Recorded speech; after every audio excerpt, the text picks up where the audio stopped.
Good morning, dreamers. I was thinking the other day about how when this lockdown first started, a whole bunch of people learned how to make sourdough bread.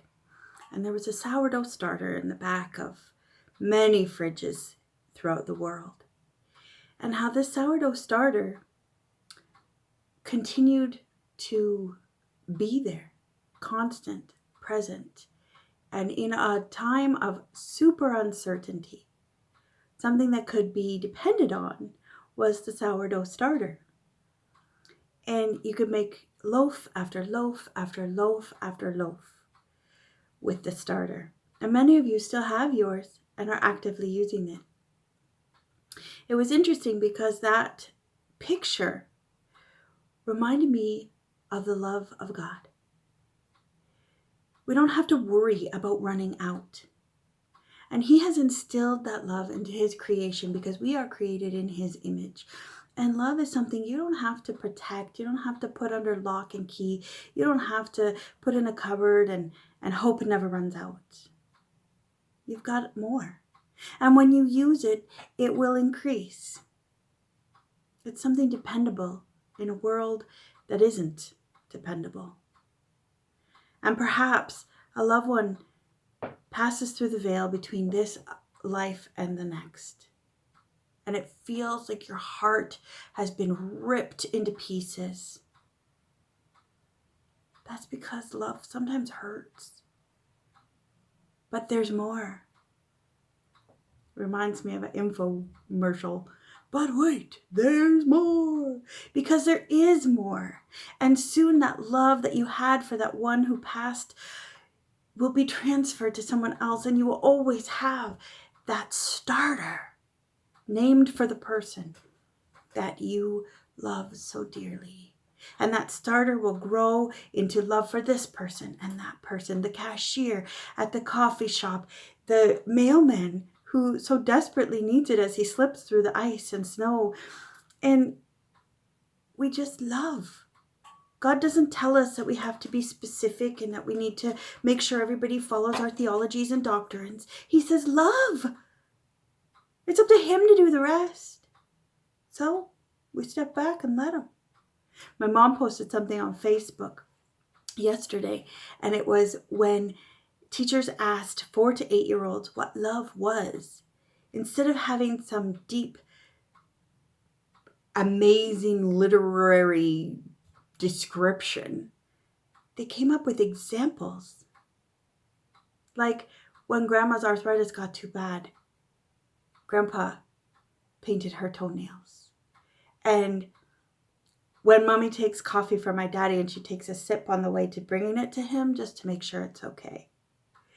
And love is what's in the room with you at Christmas. When you stop opening presents and just listen. What a beautiful thought of love. Love is when you tell a guy you like his shirt and then he wears it every day. My all-time favorite, though, was a little guy named Billy. He was 4. When someone loves you, the way they say your name is different. You just know that your name is safe in their mouth.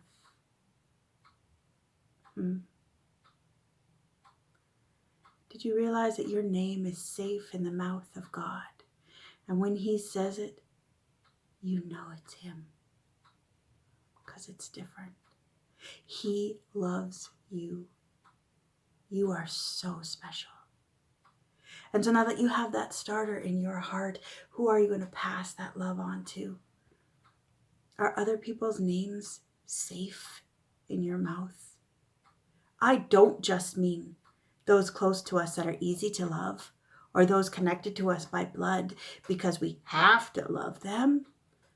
I truly do mean, what about the politicians that are working their tails off for us right now?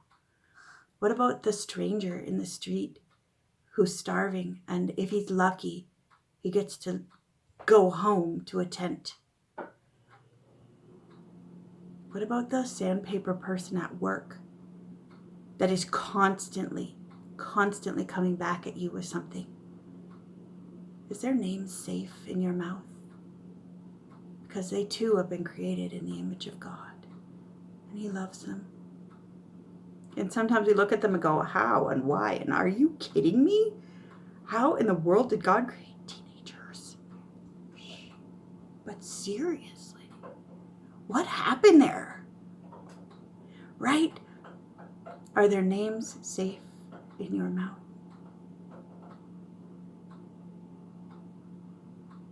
Take a little time to dream on that today, because your name is safe in the Creator's mouth, and He named you before He knew you. And He knows everything. You hear me, dreamer? He knows everything, and your name is still safe in His mouth. So wake up a little bit, dreamer. Look around. How are you going to help people feel safe and know their identity in the one whom they've been created in His image? How are you going to share that starter without being sour? Love you so much. Have a great, what is it today? Thursday. Sweet dreams.